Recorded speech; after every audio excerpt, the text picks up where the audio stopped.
오늘 예수님께서 나귀 새끼를 타시고 예루살렘 성에 입성하십니다.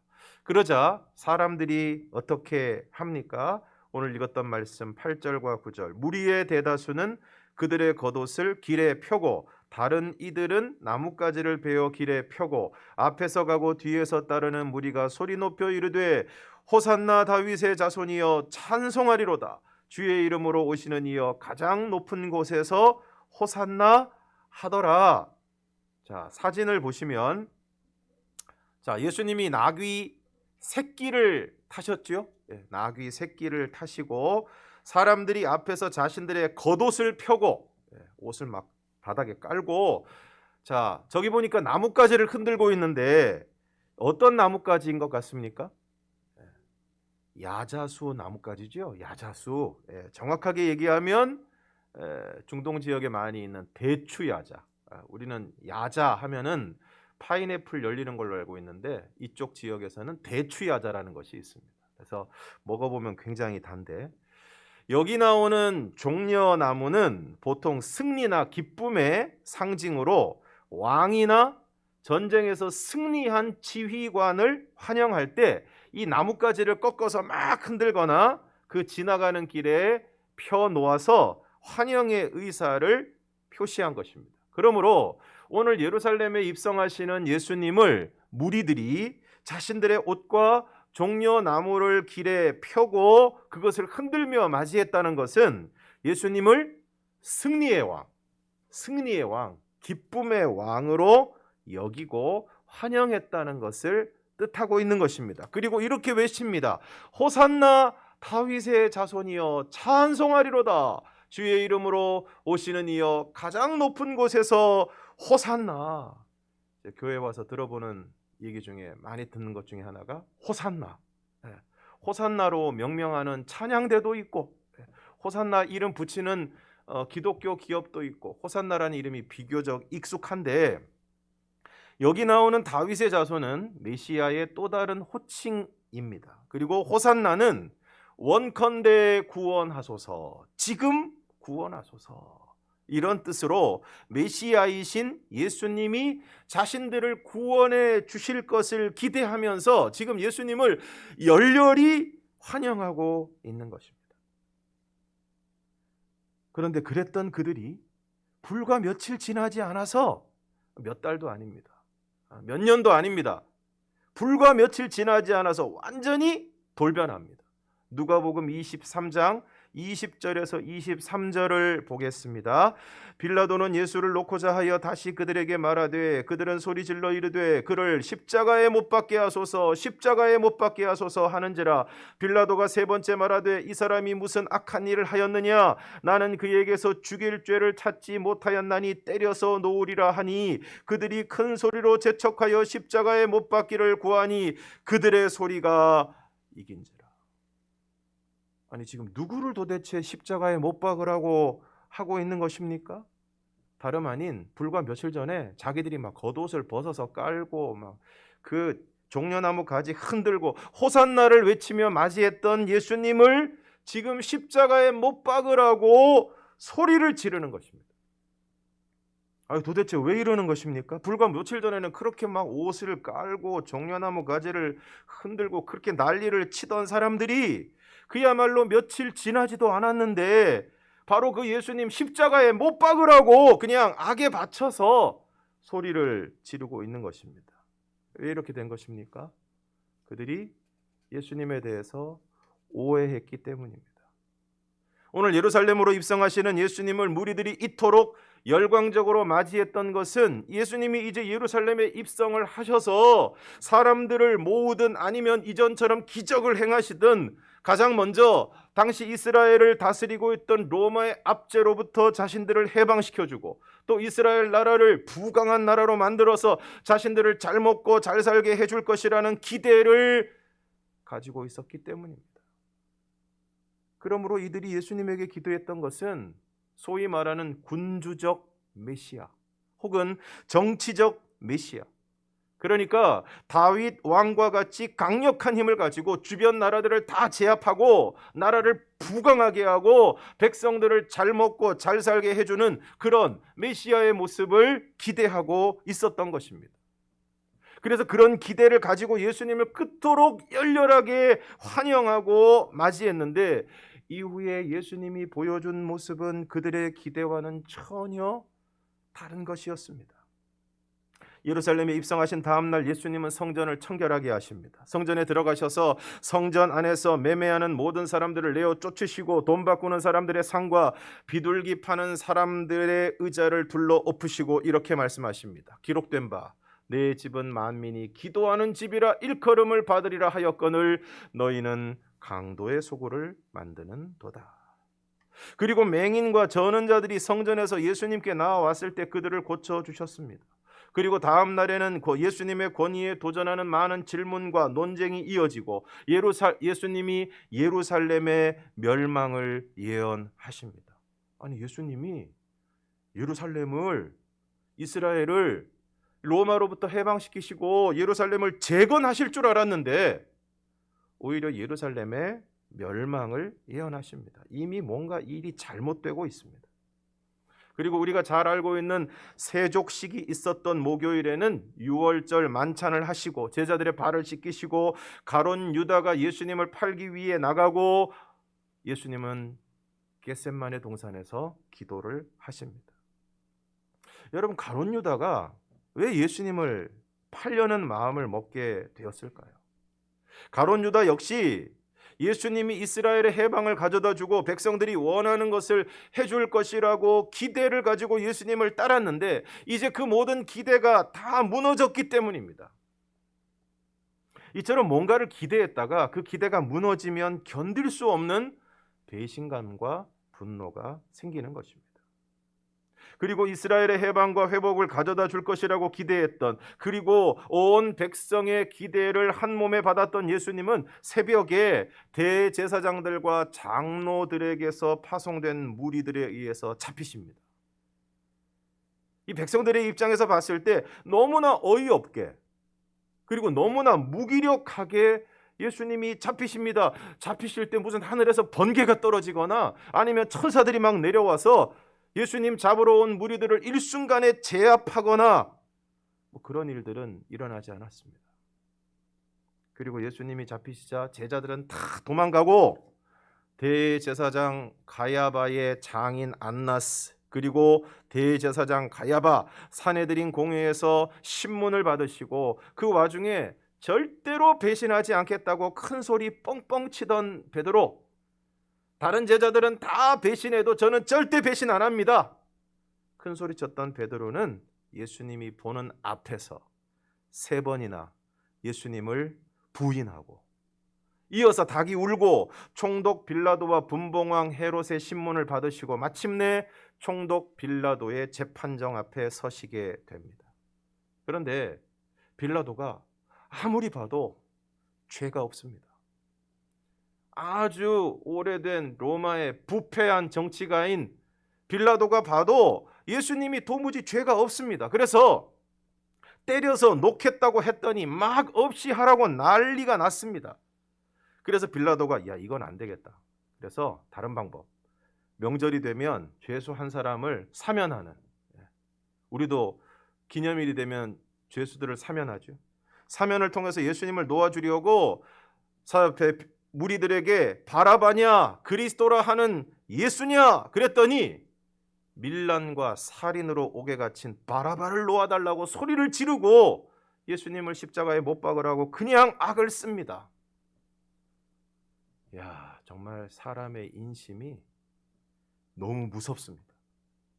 며칠 전에는 호산나를 외치던 사람들이 불과 며칠 사이에 십자가에 못 박으라고 악에 맞춰서 소리를 지릅니다. 그리고 결국 그들의 소리가 이깁니다. 마침내 예수님은 십자가를 지시고 골고다 언덕을 오르시고 십자가에 달려 죽으십니다. 그러나 우리가 잘 아는 대로 죽으신 지 3일 만에 무덤에서 다시 살아나셔서 제자들과 여인들에게 보이십니다. 그런데 그때 제자들의 반응이 어땠습니까? 잘 믿지 않았습니다. 예수님을 제일 처음 만난 마리아의 말도 믿지 않았고 예수님을 먼저 만난 다른 제자들의 말도 믿지 않았습니다. 마태복음 28장 17절을 보면 예수를 배웁고 경배하나 아직도 의심하는 사람들이 있더라. 부활하신 예수님 만났는데 경배까지 했는데 아직도 의심하고 있었다. 그리고 우리가 잘 알고 있는 의심의 아이콘 도마는 뭐라고 얘기했습니까? 내가 그의 손에 못자국을 보며 내 손가락을 그 못자국에 넣으며 내 손을 그 옆구리에 넣어보지 않고는 믿지 아니하겠노라. 봐야겠다는 거예요. 손가락을 넣어봐야 되겠다는 거예요. 그래야 믿겠다는 것입니다. 여러분, 기가 막힙니다.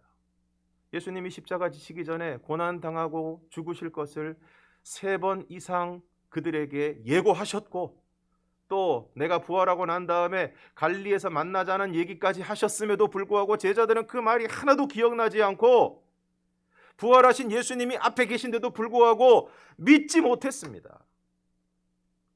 그런데 이런 제자들과 40일을 함께 계시다가 어느 날 이렇게 말씀하십니다. 사도행전 1장 4절 예루살렘을 떠나지 말고 내게서 들은 바 아버지께서 약속하신 것을 기다리라.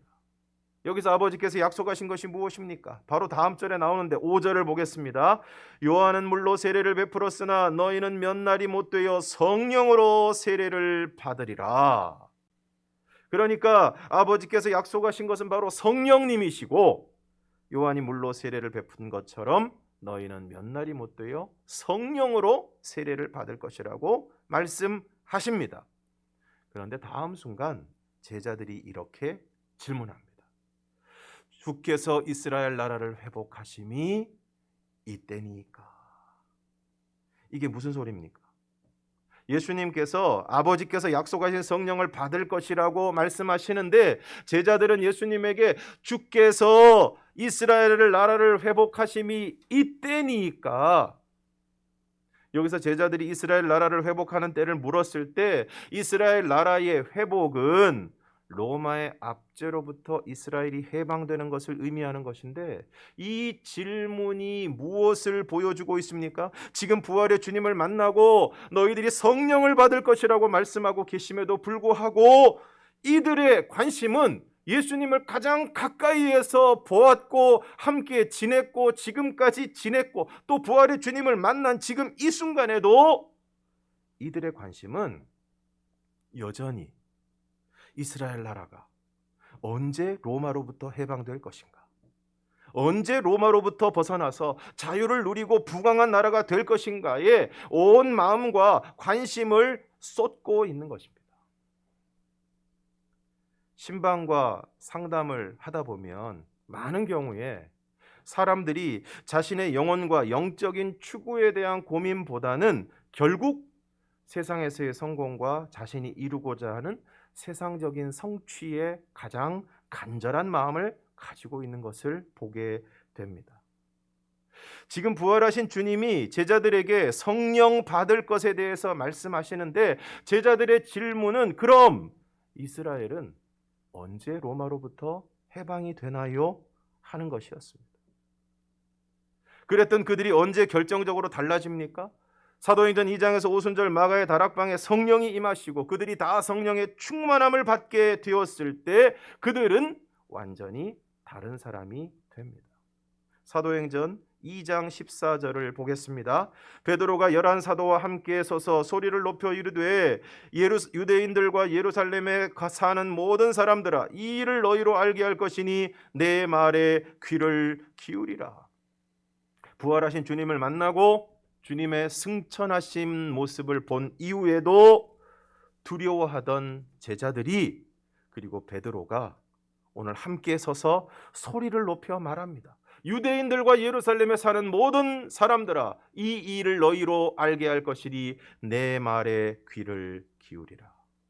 그리고 담대히 복음을 전합니다. 36절 그런즉 이스라엘 온 집은 확실히 알지니 너희가 십자가에 못 박은 이 예수를 하나님이 주와 그리스도가 되게 하셨느니라. 베드로가 누굽니까? 여자아이 앞에서도 벌번을 떨던 베드로 아닙니까? 그래서 너도 예수님과 함께 있었다.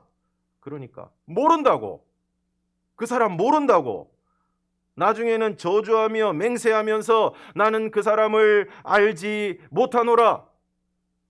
그래서 다구름 소리에 통곡했던 못난 베드로. 그러나 사도행전 2장의 베드로는 이전의 베드로가 아닙니다. 사람들 앞에 담대히 나아가서 복음을 전하는 베드로입니다. 오늘 여러분의 모습은 어떤 모습입니까? 예수님을 믿는다고 하면서 때로 예수님에게 열광하지만 여전히 세상 나라의 회복에만 관심을 두고 있지 않습니까? 여전히 세상적인 성공과 육신적인 성취에 온 마음과 정성을 기울이고 있지 않습니까? 그리고 예수님을 믿는다고 하면서도 나를 둘러싼 환경과 문제들로 인해 늘 불안해하고 두려워하고 있지 않습니까? 오늘 이스라엘 나라를 언제 회복하실 것인지를 묻는 제자들에게 예수님이 말씀하십니다. 이르시되 때와 시기는 아버지께서 자기의 권한에 두셨으니 너희가 알 바 아니요 오직 성령이 너희에게 임하시면 너희가 권능을 받고 예루살렘과 온 유대와 사마리아와 땅끝까지 이르러 내 증인이 되리라 하시니라. 때와 시기는 아버지의 권한에 두신 일이다. 그러므로 너희가 알 바가 아니다. 오직 성령이 너희에게 임하시면 권능을 받고 내 증인이 되리라. 이스라엘이 언제 회복될 것인지, 언제 나는 성공할 것인지, 언제 나는 유명해질 것인지, 언제 나는 사람들에게 좀 큰 소리치며 살 것인지, 언제 나는 좀 돈 걱정 안 하고 여유 있는 삶을 살 것인지, 언제 종말이 오고 예수님이 오실 것인지 그것은 너희가 알 바가 아니라는 것입니다. 그러면서 오직 성령이 임하시면 권능을 받고 예수님의 증인이 되라는 것입니다. 언제 뭐가 될지, 언제 내가 원하는 것이 이루어질지 거기에 관심을 두지 말고 세상적인 성공과 성취에 관심을 두지 말고 주님이 주신 사명에 관심을 두라는 것입니다. 오늘 여러분은 어디에 있습니까? 예수님을 내가 원하는 것을 이루어 주시는 군주적 메시아, 정치적 메시아로 생각하고 여전히 종려나무를 흔들고 있지는 않습니까? 주님을 믿는다고 하면서도 여전히 나의 가장 큰 관심은 이스라엘 나라의 회복에 머물러 있지 않습니까? 그런 우리를 향해 주님이 말씀하십니다. 성령이 임하시면 너희가 권능을 받고 내 증인이 되리라. 사랑하는 성도 여러분, 예수님은 내가 원하는 것을 이루어 주시는 도깨비 방망이가 아닙니다. 예수님은 나를 위하여 십자가에 죽으시기 위해 오늘 예루살렘 성에 입성하시는 나의 구세주이시고 나의 주님이십니다. 그러므로 오늘 우리는 예수님께 내가 원하는 것을 언제 해줄 것이냐고 묻는 것이 아니라 온 모든 인간을 구원하시기 위하여 십자가에 죽으시고 3일 만에 부활하신 그 예수님을 증언하는 증인이 되어야 할 것입니다. 그러기 위해서는 예수님이 누구이신지를 제대로 알아야 하고 예수님이 왜 오늘 나귀 새끼를 타고 예루살렘에 입성하셨는지, 왜 사람들에게 하나님의 아들이신 예수님이 그토록 모진 수모와 고통을 당하셨는지, 왜 죄 없으신 예수님이 십자가를 지시고 죽으셔야 했는지를 우리는 제대로 알아야 합니다. 예수님의 고난의 의미를 모르는 사람은, 그리고 그 고난이 나를 위한 것임을 알지 못하는 사람은 예수님을 제대로 알 수 없고, 예수님을 제대로 알지 못하는 사람이 어떻게 예수님을 전할 수 있겠습니까? 그리고 오늘 우리가 예수님을 제대로 알면 예수님께서 언제 이스라엘 나라를 회복하실 것인지를 묻지 않을 것입니다. 도대체 언제 나를 성공하게 해주시고 내가 원하는 것을 이루어 주실지 묻지 않을 것입니다. 그저 감사할 것입니다. 그리고 예수님을 전하지 않을 수 없을 것입니다. 사랑하는 성도 여러분, 오늘 나는 어디에 있습니까? 여전히 세상적인 기대를 가지고 종려나무 가지를 흔들고 있지 않습니까? 어쩌면 예수님에게 실망해서 예수님에 대해서 마구 원망을 쏟아내고 있지는 않습니까? 내가 예수님 이렇게 그래도 열심히 믿었는데 이게 뭡니까? 나한테 해준 게 뭐가 있습니까? 예수님을 믿는다고 하면서도 나를 둘러싼 상황들과 현실 때문에 두려워하고 불안해하고 있지는 않습니까? 오늘 다시 맞은 이 종려주일에 모든 성도들이 예수님을 오해하지 않고 나를 살리시기 위해 오늘 예루살렘에 입성하신 예수님을 제대로 알고 우리를 향하신 그 사랑과 희생을 제대로 알고 그리하여 정말 감사하고 그 예수님을 증거하는, 자꾸 뭔가를 요구하고 원하는 대로 되지 않으면 원망의 자리에 머물러 있는, 요구하고 원망하고 요구하고 원망하는 것이 신앙의 전부인 삶에 머물러 있지 않고 예수님께 감사하고 예수님을 증언하는 증인으로서의 사명을 감당하는 오늘 저와 여러분이 되기를 주님의 이름으로 축원합니다. 함께 찬양하겠습니다. 수많은 무리들 줄지어 그분을 보기 위해 따르네. 평범한 목수이신 그분 앞에 모든 무릎이 꿇어 경배하네. 모든 문제들 하나하나 죽음까지도 힘을 잃고 생명의 근원 되신 예수 이름 앞에 모든 권세들 굴복하네. 함께 찬양하겠습니다.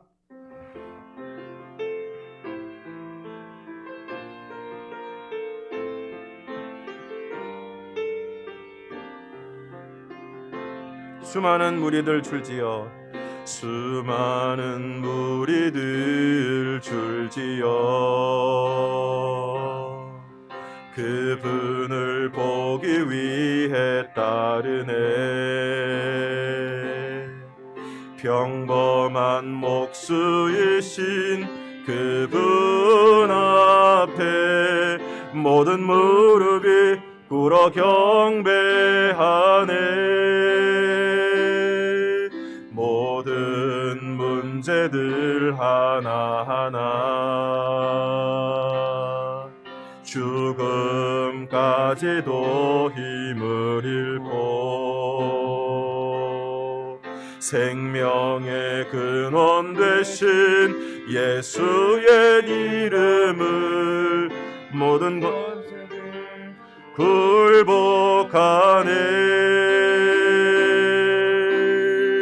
예수 이름 높이세. 예수 이름 높이세. 능력의 그 이름 예수 이름 높이세. 구원의 그 이름 예수 이름을 부르는 자 예수 이름을 믿는 자 예수 이름 앞에 나오는 자 복이 있도다. 나의 계획이 실패하고 나의 계획이 실패하고 나의 소망이 끊어질 때 삶의 주관자 되신 그분 앞에 나의 무릎을 꿇어 경배하네. 나의 삶을 그분께 맡길 때 비로소 나의 마음 평안해. 구원의 반석 되신 예수의 이름을 소리 높여 찬송하네. 예수 이름 높이세. 예수 이름 높이세. 능력의 그 이름 예수 이름 높이세. 구원의 그 이름 예수 이름을 부르는 자 예수 이름을 믿는 자 예수 이름 앞에 나오는 자 복이 있도다. 예수 이름 높이세. 예수 이름 높이세. 능력의 그 이름 예수 이름 높이세. 구원의 그 이름 예수 이름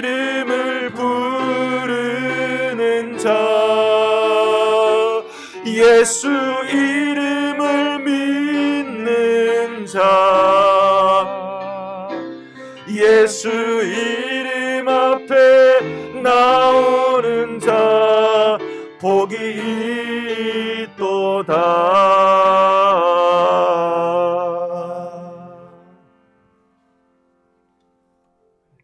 하나님 아버지, 오늘 우리가 예수 그리스도를 나의 구주와 주님으로 믿는다고 하면서도 여전히 우리 육신적인 요구와 기대를 가지고 예수님 앞에서 종려나무 가지를 흔들고 있는지는 않는지 우리의 모습을 돌아보게 하여 주시고, 또한 주님을 믿는다고 하면서도 여전한 나의 환경과 나의 문제로 인해 두려움과 불안에 휩싸여 있지는 않은지 또한 오늘 우리의 모습을 돌아보게 하여 주셔서 아버지 하나님, 다시 맞은 이 종려 주일에 오늘 예루살렘에 입성하신 예수님이 누구이신지를 제대로 알고 우리를 향하신 그 사랑과 희생을 분명히 알고, 그리하여 정말 감사하고 그 예수님을 증거하는, 자꾸 뭔가를 요구하고 원하는 대로 되지 않으면 원망하는 자리를 오가는 안타까운 모습이 아니라 예수님께 감사하고 예수님의 증인으로서의 사명을 감당하는 우리들이 될 수 있도록 저희들을 붙잡아 주시고 은혜 가운데 인도하여 주시옵소서. 예수님 이름으로 기도드리옵나이다. 아멘.